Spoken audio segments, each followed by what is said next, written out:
Welcome back to my YouTube channel. When I first texted my parents about my housewarming, I could almost hear the hesitation in their replies. "We'll see if we can make it," my mom wrote. My dad followed with a curt, "Your brother's banquet is the same day, sweetheart. Maybe we can stop by after." They never did. I spent the evening surrounded by a few close friends, some laughter, and a lot of quiet. My living room small, but mine felt warm and alive. Yet every toast echoed with the hollow reminder that the people I wanted there most had chosen someone else's spotlight. When I called to ask why, my mom's voice came sharp. "Honey, we'll visit next week. We didn't think it made sense to miss your brother's big night for your little place." Little place. The words hung in the air like smoke. I smiled through the sting, but that night, sitting on my couch with a cup of cold tea, I promised myself something. They'd never look down on me again. They didn't know that the small apartment they mocked was temporary, a quiet stop between the chaos I left behind and the life I was quietly building. For years, I'd worked in silence. Long nights, lonely sacrifices, ideas turned into risks that finally paid off. While they bragged about my brother's business brilliance, I built my own empire in the shadows. Months later, when I got the keys to my ocean villa, I stood barefoot on the balcony, the sea breeze curling around me like a whisper of freedom. Glass walls opened to the horizon, marble floors shimmered under the sunlight, and a private pier reached out into the calm blue. It wasn't just a house, it was everything they said I'd never have. So, when I decided to host my real housewarming, I made sure the invite reached everyone. Family, old friends, my parents. I wrote simply, "New home, new chapter. You're all welcome." They came curious, maybe skeptical. I watched their car roll up the long driveway, their expressions changing as the villa revealed itself. My mother's mouth parted slightly. My father stopped mid-step, glancing around at the infinity pool, the ocean view, the luxury that shimmered quietly without trying too hard. "This is yours?" my mother finally asked. I smiled. Yes, my little place. The silence that followed wasn't awkward, it was electric. Every dismissive comment, every comparison to my brother, every doubt, they all dissolved in that moment. For years, I'd chased their validation like oxygen. But now, watching their morph into guilt, I realized I didn't need it anymore. They hugged me stiffly at first, then tighter. My father whispered, "We're proud of you,"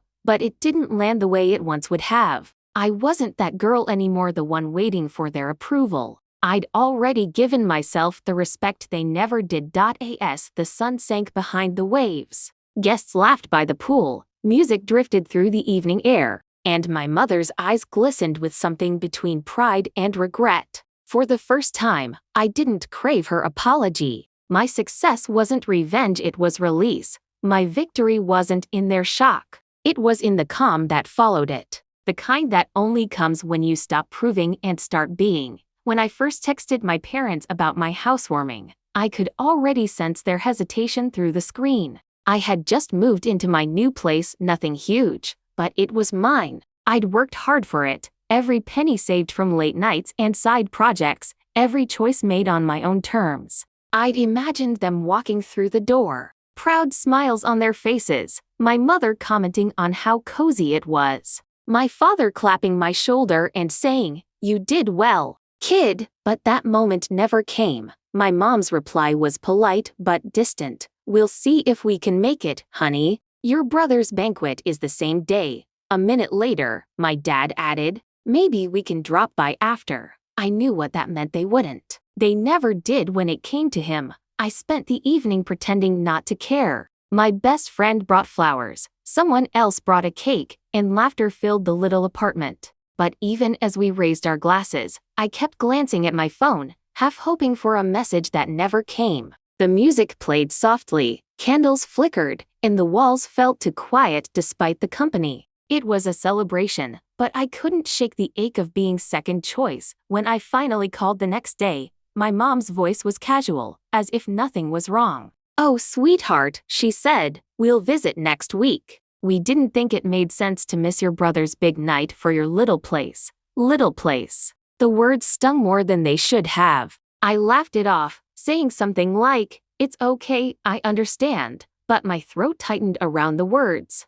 It wasn't about the apartment, it was about what it represented. My independence, my effort, my small victory after years of being overshadowed. But in their eyes, it wasn't big enough to matter. That night, when everyone had gone home, I sat alone on my couch, the glow of city lights spilling through the window. The half-eaten cake sat on the counter, and the flowers leaned slightly in their vase. I thought about how many times I'd watched them beam over my brother's achievements, his promotions, his cars, his parties, while mine were brushed aside as cute or small. I promised myself something right then. In that quiet moment, surrounded by the leftovers of a celebration no one truly showed up for, one day, I wouldn't need them to see my worth. One day, they'd see it for themselves and I wouldn't have to say a word. They didn't know that my little place was just a stepping stone, a safe space I had built while working on something far bigger than they could imagine. I had been pouring everything I had into my business, quietly building it piece by piece while pretending to live a modest, simple life. I never told them how many nights I stayed awake until dawn, answering clients from different time zones, sketching designs, or writing proposals that sometimes got ignored and sometimes changed everything. I didn't tell them how I learned to negotiate contracts, or how I built a small team that believed in me even when I doubted myself. They thought I was just figuring things out, as they liked to say with a half smile that always felt a little condescending. In their minds, I was still their unsure daughter who hadn't quite caught up to her brother's success. But while they were busy attending his banquets and posting about his business milestones, I was making my own quiet moves, building partnerships, closing deals, and saving every dollar I could. I remember one evening, sitting in that small apartment, surrounded by papers and a laptop that was on its last breath. I was exhausted but driven. I told myself, they don't have to know yet. Let the work speak when it's ready. That became my mantra. I stopped chasing their approval and started focusing on my own voice. It wasn't easy. There were months when I barely scraped by, when rent felt like a mountain and failure felt like a shadow breathing down my neck. But every time I thought about quitting, I remembered my mom's words, your brother's big night, your little place, and something in me hardened. I didn't want to compete. I just wanted to rise. Slowly, everything began to shift. My project started getting attention, my income grew, and suddenly, I wasn't just surviving, I was thriving. The kind of thriving you don't broadcast, because it's more powerful when it's private. My name started circulating in places I used to dream about, clients from overseas, brands I admired, people who valued my vision, but I stayed quiet. I didn't show them the new car. I didn't mention the growing bank account. I didn't even tell them when my name was featured in an article. I let them believe I was still living in that little place, because in a way, I was. I was growing in silence, wrapping my success in calm, waiting for the right moment, not out of spite, but out of peace. They never asked about my life beyond small talk. My mom would call to say, your brother just got invited to speak at a conference. Or, did you see his new restaurant photo? I'd smile and say, that's great, Mom, and inside, I'd whisper to myself, just wait. One day, you'll see what I've built. By the time the opportunity came, the chance to buy my ocean villa, I didn't feel pride. I felt stillness. It wasn't about showing off. It was about knowing I'd done it. That I'd carved my way out of their shadow, built something that no one could take credit for, and finally stood tall in my own light. When I first stepped into the ocean villa, I felt something inside me shift, like all the quiet sacrifices, the lonely nights, and the whispered promises to myself had finally taken form. The villa wasn't just beautiful, it was alive. The floor-to-ceiling glass windows opened to a stretch of turquoise water that looked endless. The sound of waves was constant, steady, almost like a heartbeat. The walls were white and clean, kissed by sunlight that flooded every room. The marble floors gleamed, and the air carried the scent of salt and jasmine from the garden outside. It wasn't a house, it was freedom with a roof. I remember standing barefoot on the balcony, the sea breeze lifting my hair as I looked out at the horizon. It felt surreal. I had dreamt of this for years, not the luxury, but the peace that came with it. I wanted a home that reflected who I'd become, strong, calm, and unshaken by others' opinions. And here it was, standing tall on a cliffside, the ocean stretching out like a quiet witness to my transformation. I had the papers signed, the keys in my hand, and yet I didn't post about it. No social media announcements, no grand reveal. I wanted to keep this victory sacred, private, mine. But then I thought about that night, the one when my parents skipped my housewarming. Their words still lingered in me, not bitterly anymore, but as a quiet reminder of how far I'd come. And suddenly, I knew exactly what I wanted to do next. I wanted to host a housewarming again. A real one. Not in the tiny apartment they called little, but here, in the place they couldn't even imagine I could own. It wasn't about revenge, it was about reclaiming the narrative. About showing that the daughter they underestimated had created something extraordinary. I didn't need to boast. I just wanted them to see. So I started planning. I called a few friends first, people who'd been there through it all. The ones who cheered me on when I had nothing to show for my effort. Then I extended the invitation to everyone else, family, cousins, old acquaintances, and finally, my parents. I kept the message simple and neutral. New home, new chapter. You're all welcome. No details. No photos. Just an open invitation. The responses rolled in one by one. My friends were thrilled, my cousins curious, and my mother cautious. She called the next day. "Sweetheart, you bought another place?" she asked, her tone polite but edged with surprise. "Yes," I said lightly. "Something by the ocean." "Oh, that's nice," she replied, a bit distracted. "We'll see if we can make it. Your brother's schedule is tight, but we'll try." I smiled at her words this time. "We'll see if we can make it." The same old phrase. But this time, it didn't sting. I knew they'd come because curiosity always did what affection never could. As the day drew closer, I felt an odd mix of excitement and serenity. I didn't want to prove anything anymore. I just wanted to stand in my truth, surrounded by the sound of waves and laughter, knowing I had built this life from the ground up. The guest list grew, the caterers arrived, and the villa was soon filled with soft lights, music, and the quiet hum of anticipation. When the first car pulled up the long driveway, I took a deep breath and smiled. The moment had finally come. The world I had built in silence was about to be seen, and I was ready, not to show off, but to stand unapologetically in my own light. The evening of the gathering unfolded like a dream I had secretly rehearsed in my heart for years. The sky melted into shades of pink and gold as the sun slid toward the horizon, the ocean shimmering beneath it like liquid glass. The villa glowed softly, every light warm and golden, every corner alive with conversation and music. Laughter drifted across the terrace, glasses clinked, and the scent of grilled seafood and citrus hung in the air. I moved among the guests, smiling, greeting, answering questions about the view, the architecture, the little touches I'd chosen myself. But beneath all that composure, my pulse thrummed with quiet anticipation. I was waiting for them. When I finally saw their car pull up, my breath caught. My parents stepped out slowly, my mother holding onto my father's arm as they took in the driveway lined with palm trees and soft lanterns swaying in the breeze. My brother followed, adjusting his cufflinks, his face unreadable.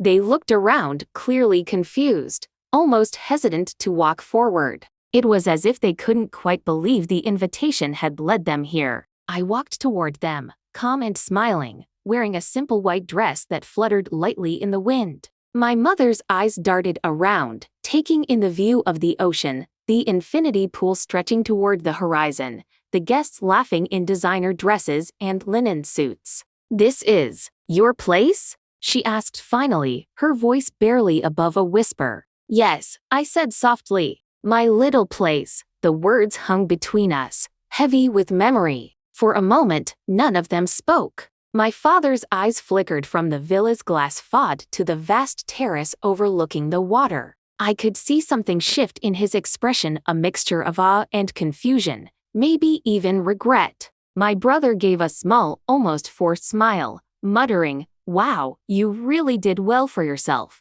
Inside, guests turned their heads as we entered together. My mother's hand lingered on the marble countertop as if to check if it was real. My father touched the railing on the staircase, his face unreadable. "This view," he said finally. "It's something else." I nodded. "It's peaceful," I replied, and I meant it. For a while, they tried to blend into the background, smiling, greeting distant relatives, pretending not to be overwhelmed. But I could see the cracks. The way my mother's gaze lingered on the art pieces, the designer furniture, the staff moving quietly in the background. She wasn't envious. She was stunned. I could almost feel her thoughts, the realization dawning on her that the daughter she once called too sensitive, too unsure, too small had created something monumental, without anyone's help. My father came to stand beside me on the balcony, the ocean whispering below us. He cleared his throat. "You didn't tell us," he said quietly. I smiled faintly. "You never asked." He looked down for a moment, his jaw tightening as though he wanted to say something more but couldn't find the words. The silence between us wasn't angry anymore, it was full of things unsaid, heavy but human. I didn't need an apology. I didn't even need acknowledgement. Just standing there, hearing the sea and feeling the wind, was enough to know I'd already won. Later, as the evening deepened and the villa came alive with music and golden light, I watched my parents mingling with guests, their proud smiles brittle but genuine. My mother occasionally glanced at me, her expression softening each time our eyes met. I could see it in her face, the realization that her daughter didn't need their validation to become someone she already had. I walked down to the poolside where lanterns floated on the water, their reflections trembling in the ripples. For the first time in my life, I felt completely free, not from them, but from the version of myself that used to beg for their approval. Their shock wasn't the highlight of the night. My calm was, Chakap said. As the night began to quiet, I found myself standing alone by the glass doors, the sound of waves folding softly against the rocks below. Inside, the laughter had faded to murmurs, and most of the guests were gathering their things, saying warm goodbyes. My parents sat on one of the white couches, their postures tired, their eyes wandering around the villa as if still trying to absorb it all. My mother's gaze stopped at a framed photo on the table, me, smiling beside the ocean, hair tangled in the wind, pure and unguarded. She picked it up gently, her fingers trembling just slightly. When she looked up, our eyes met. For a moment, neither of us said anything. There were no words that could bridge all the years of distance and misunderstanding, the quiet moments where I had needed them and they hadn't seen me. But in her eyes, I saw it, something soft, something that looked like remorse mixed with pride. She stood, walked toward me, and without a word, wrapped her arms around me. Her perfume was the same as it had always been, comforting and familiar, but this hug felt different, like she finally saw me. "I didn't know," she whispered. Her voice cracked, fragile. "You've done so much. We should have." She stopped, unable to finish. I smiled faintly against her shoulder. "It's okay, Mom," I said quietly. "You don't have to say it." My father joined us soon after, his expression tight, as if he was holding in 100 things he didn't know how to express. "You've made something incredible," he said finally, his tone quieter than I'd ever heard it. "We should have been there more." I nodded, not because I needed his validation, but because I knew this was his version of an apology, and that was enough. As they turned to leave later, my mother lingered at the door, looking back one last time. "You really did it," she said softly.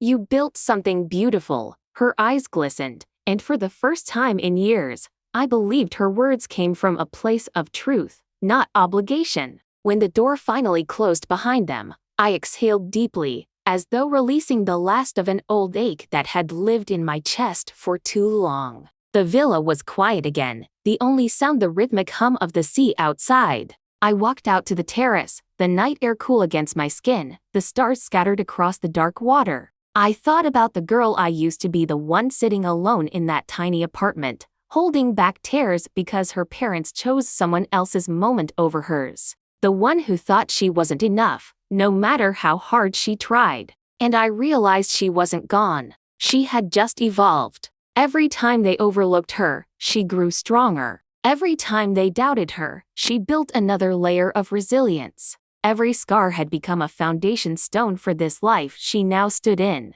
Their shock had been satisfying for a moment, seeing their eyes widen, their pride falter, but it wasn't the victory I'd imagined it would be. Because real victory wasn't about proving them wrong. It was about proving myself right. I looked out at the horizon, the moon spilling silver across the waves, and smiled to myself. The peace I felt wasn't loud or triumphant. It was quiet, steady, like the ocean that surrounded me. I didn't need anyone's permission to be proud anymore. I didn't need to be big in their eyes to feel whole. That night, as the last lanterns flickered out by the pool and the sea whispered against the shore, I realized something simple but powerful. I had already won. Long before they ever arrived, the night ended the way new beginnings often do, quietly, almost tenderly. The laughter faded, the last guests waved goodbye, and I stood barefoot on the cool marble floor, staring out at the endless ocean. The air smelled of salt and night-blooming jasmine, and for the first time in a long while, my heart felt light. My parents' car lights disappeared down the long driveway, but their faces lingered in my mind, shocked, softened, and in some small way changed. I had wanted them to see what I built, and they did. But the real shift wasn't in them, it was in me. I no longer needed their validation or their apologies. The girl who once begged for approval had grown into a woman who built her own world. Brick by brick, with no one's permission. As I leaned against the balcony railing, the waves crashing softly below, I smiled, not in triumph, but in peace. I had learned that the greatest revenge isn't success, and it isn't shock. It's serenity. It's standing in the life you've created and realizing you don't need to be seen to be whole. The ocean stretched endlessly before me, vast and free. My reflection shimmered in the glass door behind me, strong, calm, enough. I turned off the last light, let the night swallow the villa in silver, and whispered to myself, "This is home. This is me."